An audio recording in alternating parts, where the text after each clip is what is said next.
So we have an Impact World Championship match set for Final Resolution on December 12th. It's what we thought it was going to be. It's Chris Bey facing off against the Impact World Champion Rich Swann for the Impact World Championship. And the way that we got there, though, is slightly different to, I think, a lot of people thought they were going to get there. I certainly thought we were going to get there in a different direction. But nevertheless, the match has been set for 10 days' time, isn't it, at Final Resolution. Now, although Chris Bey did not win his main event match against Willie Mack last night on Impact on Access TV, Chris Bey will indeed square off with the Impact World Champion Rich Swann for the Impact World Championship at Final Resolution, the exclusive event on Impact Plus on Saturday, December 12th. Now, for weeks, Chris Bey has been looking for his chance to become the top contender for the World Championship in Impact Wrestling. He's been trying to persuade Rich Swann, you want to give me a championship match? He's trying to been finessing his way into getting that World Championship opportunity. Nevertheless, Rich Swann has been very insistent. You have to earn your World Championship matches around here. And this is the baffling thing about what happened last night on Impact Wrestling, is that he didn't. He didn't earn his World Championship opportunity. Nevertheless, he's getting one in 10 days' time at Final Resolution. That's why I mentioned at the start of the video, it seemed odd to me and strange to me that he's now the #1 contender after weeks of having a legitimate good reasons for being the #1 contender. Now that the whole deal was to prove himself, he didn't prove himself.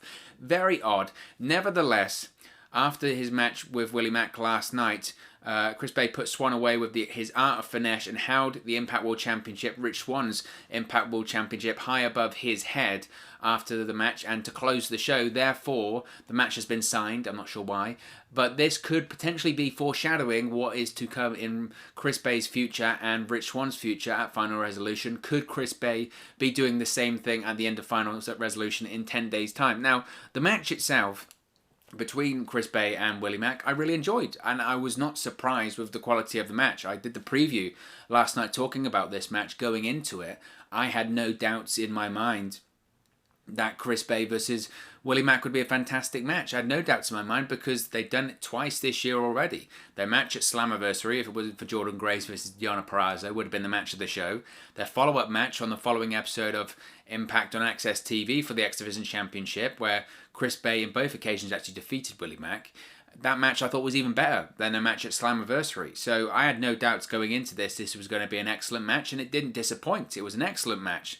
Now the finish, again, this is what I just was slightly confused about, quite frankly. The finish of the match was that Chris Bey slaps Willie Mack in the face. It ends up costing Chris Bey the match because it actually only fires up Chocolate Thunder himself. Willie then connects with the stunner to pick up the victory, and Chris Bey loses. The whole deal of this match, the whole purpose of this match was to fit into the story that's been told the last few weeks on TV, is that Chris Bey is trying to earn a World Championship match. He's trying to persuade Rich Swann, I'm deserving, I'm worthy of challenging for the Impact World Championship. That was the story, and the story was, if you can beat Willie Mack, it was never a #1 contenders match, and it was never a stipulation of if Chris Bey wins, he'll be the #1 contender. It was never hyped up as that, but what it was hyped up as, and what it was kind of hinted at, was that if Chris Bey can win the match, he will then probably face Rich Swann at Final Resolution. He can persuade Rich Swann to give him a World Championship shot, and he lost. And that doesn't make a lot of sense to me. It doesn't make a lot of sense to me. I'm really surprised he lost. I was stunned when I saw that he lost. I know they've been retaping finishes for matches, but I was like, what? Why would you do this? Anyway, after the match, Willie Mack is celebrating when who else but the TNA World Heavyweight Champion Moose comes out, blindsides Willie Mack with the lights out spear. World Champion then Rich Swann tries to hit the ring and protect his best friend, sends Moose retreating up the ramp, but from behind, Chris Bey then connects with the art of finesse on Rich Swann and stands tall with the World Championship held high. Therefore, I guess that's how he earned his World Championship opportunity. I'm clutching at straws there because, again, this loss here just doesn't make a lot of sense to me. How does a loss, right, just picture this, how does a loss build up Chris Bey as a credible challenger? You've had the last few weeks Chris Bey having great matches or having conversations with Rich Swann trying to make him be put in contention for the World Championship, and everyone knew we were going to get the match at Final Resolution. I said it last night on the preview, that's what we were going to get. But we have this problem with WWE all the time, and we criticize WWE for it. I certainly do. In the same that the way that they start feuds or championship feuds in WWE is they either have the champion lose, or they have the champion beat the challenger, but he got really close so you can have a future championship match. And everyone, rightfully so at the time, says that doesn't make any sense. There's no logic there. And last night, there wasn't a lot of logic. There just wasn't a lot of logic. How does Chris Bey losing in the main event hype him up as a credible challenger? Challengers should have momentum. Challengers for World Championship should win and win and win and win to the point that you sell the pay-per-view or you sell the TV special or the main event, whatever, you sell that on, this guy has been winning non-stop. Can the challenger be the one to defeat him? Can the champion rather be the one to defeat him? Can the champion be the one to stop all this momentum that they've built up by winning and winning and winning? That's what you do. That's how you build fights. That's how you build TV shows. That's how you build credible pro wrestling events. That's what the case has been since the beginning of time. When it comes to the UFC, right, does someone lose all of their fights and they go, tell you what, you should get a UFC heavyweight championship shot? Of course they don't, because it doesn't work like that. It doesn't work like that. How do you earn a title shot in the UFC? You win. You win. You win. It's the same in boxing. You win. You win. Then you might have an undefeated record or a really strong record, and they say this guy has won his last 10 fights or whatever. He's credible. He's worthy of having a world championship opportunity. Then the whole fight or the whole pay-per-view or event is sold on, can the champion be the one to stop the challenger? Can the champion be the one to stop all this momentum? He's built up all this momentum.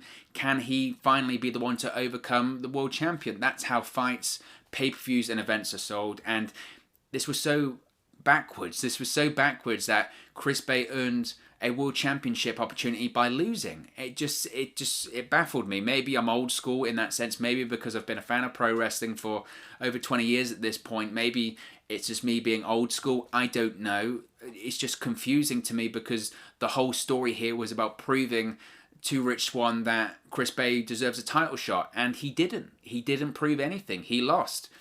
And he, I guess, proved that he was worthy of a world championship opportunity by attacking Rich Swann. That, to me, makes no sense. It doesn't make any sense to me.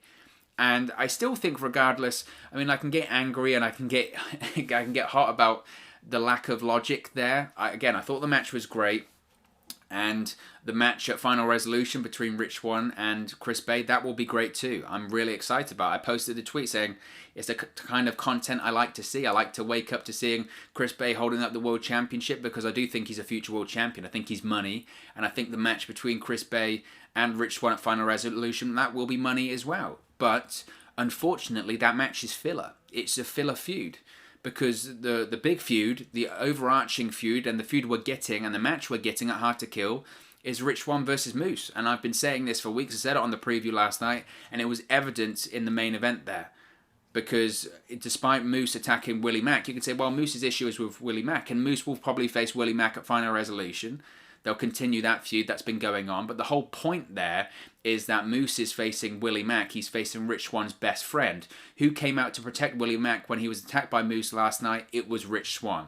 They're sowing the seeds for this Rich Swann versus Moose match at Hard to Kill. They've been doing it ever since the post Bound for Glory episode of Impact on Access TV, and they're going to continue to do it. So I have no doubt that Rich Swann is going to retain the World Championship at Final Resolution against Chris Bey. This is a filler feud, and I don't mean any disrespect at all to Rich Swann or Chris Bey in that sense that it's filler, because it's going to be a fantastic match. But the match we're going towards, the overarching feud in all of this, and the thing that they're teasing is Moose versus Rich Swann at Hard to Kill. Now, can Chris Bey be world champion? Absolutely. Absolutely he can be world champion. He's credible. The fact that he didn't beat Willie Mack, can he be a world champion right at this moment in time? No, I don't think he can, because he didn't get the job done last night. He's not a credible challenger because he lost. And if he does win, then you can say, well, Willie Mack should be the world champion. It opens a Pandora's box of problems. That's what he does. And again, it was confusing that they wouldn't have Chris Bey go over on Willie Mack last night, considering that Chris Bey, he beat Willie Mack twice this year anyway. He beat him at Slammiversary, then he beat him on Impact in 2 high-profile X Division Championship matches. So the logic just isn't there. It just isn't there when it comes to that outcome last night. Nevertheless, we're getting Rich Swann versus Chris Bey at Final Resolution, and I'm very excited for the match, regardless of the bizarre build to it. What I did want to talk about, though, as well, is that Chris Bey, when he was hyping up this Final Resolution match, he showed on his Twitter account, go and see it, we'll put a link in the description box below, he put a before and after picture, essentially, and there was a video that went around when Chris Bey won the X Division Championship over the summer at Slammiversary. There was a video going around where Chris Bey, when he was younger, uploaded a video to YouTube where he bought a replica TNA World Heavyweight Championship. Now, it's not the one that Moose carries around, it's the design before that. It's that really old school design. Chris Bey bought it, I guess, off TNAshop.com or whatever it was called, reviewed it, talked about the leather and all that kind of stuff, and he posted that picture saying, I'm making my dreams into reality, showed him holding the old TNA World Heavyweight Championship up when he was a kid, and showed him holding up the Impact World Championship last night. I just thought it was a fantastic tweet. It was a fantastic tweet, and it does make you quite excited for the main event. It does. And it does show a pathway here. You've got Rich Swann and Chris Bey, 2 former X Division champions. It shows a pathway from the X Division to the main event, which I'm all for. That's been the case in Impact Wrestling for years, whether that's AJ Styles, Samoa Joe, and others.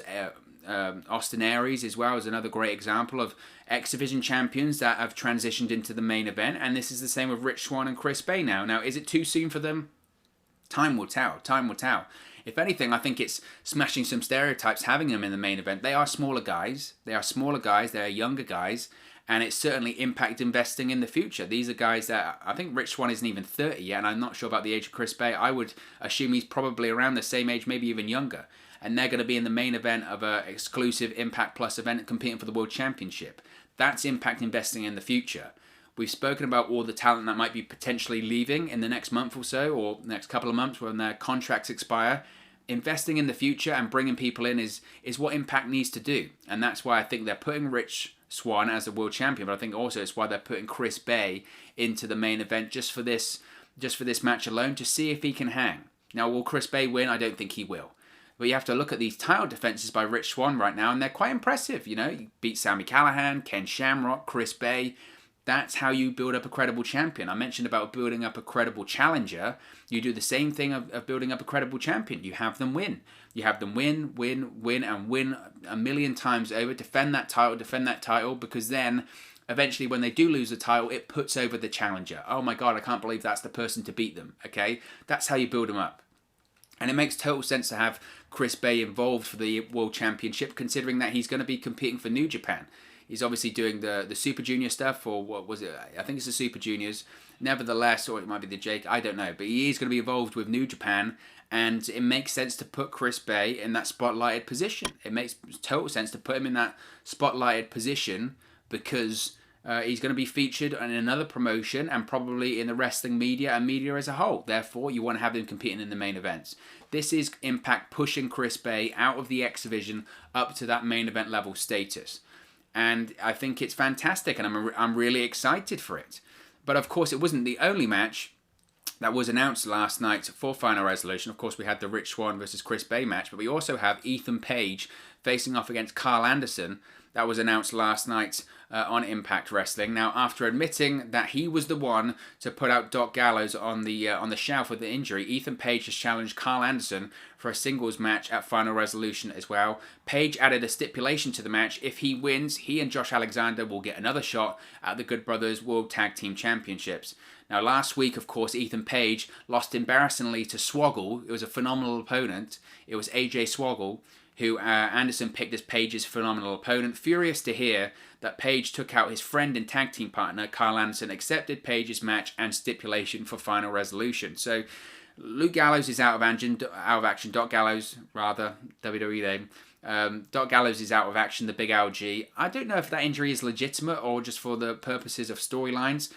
They don't often write people out for no reason, so I would suggest it might be legitimate. We'll have to wait and see. I think, regardless of the injury, I think Gallows will return at Final Resolution. To me, that makes the most sense for them to return at Final Resolution. The big question, of course, is Ethan Page's future. That's what everyone's talking about right now when it comes to the North and when it comes to Ethan Page. It's that contract. That contract expires at the end of the year. Once it comes to January 1st, 2021, Ethan Page is a free agent. As of right now, there has been no news about him re-signing the contract. If anything, the news has been that he hasn't re-signed his Impact contract, and at the moment he's heading towards free agency. Now, obviously, that could still change between now and the end of the month, but as I've mentioned previously, and I've discussed this a million times now, the longer time goes on, the more it makes you think that Ethan Page could be out the door, and that would be the end of the North, because Josh Alexander is still under contract to Impact Wrestling. He is under contract until 2022. He signed a 3-year extension in 2019. You have to remember, this wasn't a tag team that came into Impact Wrestling. These were two singles guys that signed at different times and then were put together as a tag team and then succeeded beyond anyone's wildest expectations, became one of the best tag teams in the world, the longest reigning tag team champions in Impact history, now 2-time Impact World Tag Team Champions. So the question could be now that is this storyline the beginning of Ethan Page's exit when it comes to Impact Wrestling? It absolutely could be. I've noticed in the backstage promos that Ethan Page has been doing the last few weeks, by the way, incredibly entertaining. I mean, they have been beyond entertaining. They've been fantastic. Ethan Page's work on the mic is absolutely spectacular. It really is. But I don't know if you've noticed this as well. Josh Alexander doesn't look exactly thrilled whenever Ethan Page is talking. When he talked about taking out Doc Gallows, when he talked about losing to Swoggle last week, all that kind of stuff, Josh Alexander cut an increasingly frustrated figure, which again teases that potentially we could be seeing the end of the North very soon. It's a possibility. And why would we see the end of the North? Because Ethan Page could be leaving Impact Wrestling.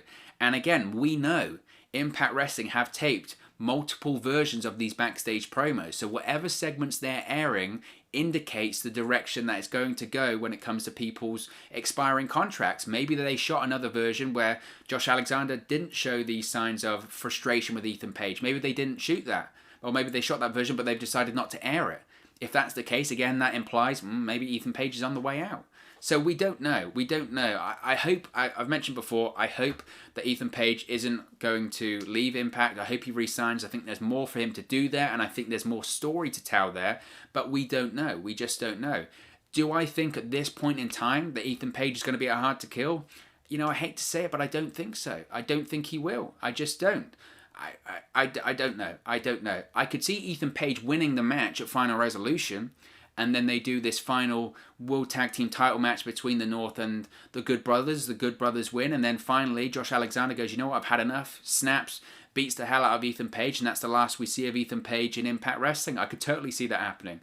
I see this feud between the Good Brothers and the North finishing very soon. Whether that's at Final Resolution or on a future episode of Impact before the year end, we'll have to wait and see. I think we'll possibly have one more match on Impact for the World Tag Titles. That's what I think.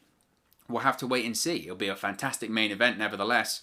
But who do the Good Brothers face after the North? Well, I think to me it makes the most sense that the Good Brothers are going to face the Motor City Machine Guns. I think that's the most likely scenario. Obviously, the Motor City Machine Guns didn't technically compete in the match that they lost the tag team titles at Bound for Glory. You have to remember that Alex Shelley was taken out by the North prior to the match beginning, and then they were taken out by Triple XL on the following episode of Impact. That's because Alex Shelley had a neck injury. So we actually haven't really seen the Good Brothers and the Motor City Machine Guns face off. That, to me, is a big money pay-per-view match. When's the next big money pay-per-view? That would be at Hard to Kill. At that time, we don't know the situation when it comes to Ethan Page's contract. He could have left Impact Wrestling at that point, and at the moment, I think they probably will have left Impact Wrestling at that point. So I think the Good Brothers are shaping up to face the Motor City Machine Guns after they finish this feud with the North.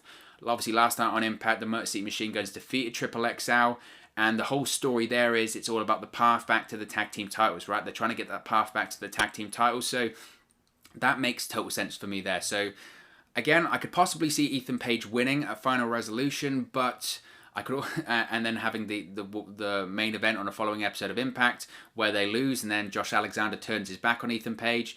Or I could see them just ending the storyline there at Final Resolution. It's certainly up in the air, but that's just the case of Ethan Page and his contract right now, unfortunately. But of course, as always, this is just one man's opinion. What are your thoughts on these two matches announced for Final Resolution in 10 days' time?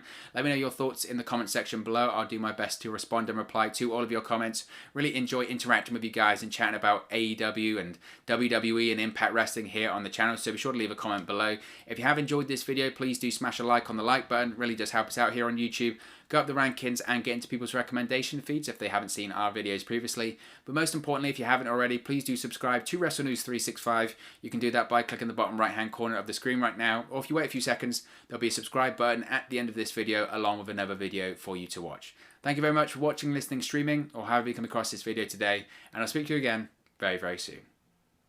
Hey guys, thank you for watching, listening, streaming, or however you come across this video today. Be sure to click on the video on the right there to watch our next video, or click the bottom there to subscribe, or the bottom right hand corner. Thank you very much, and I'll speak to you again very soon.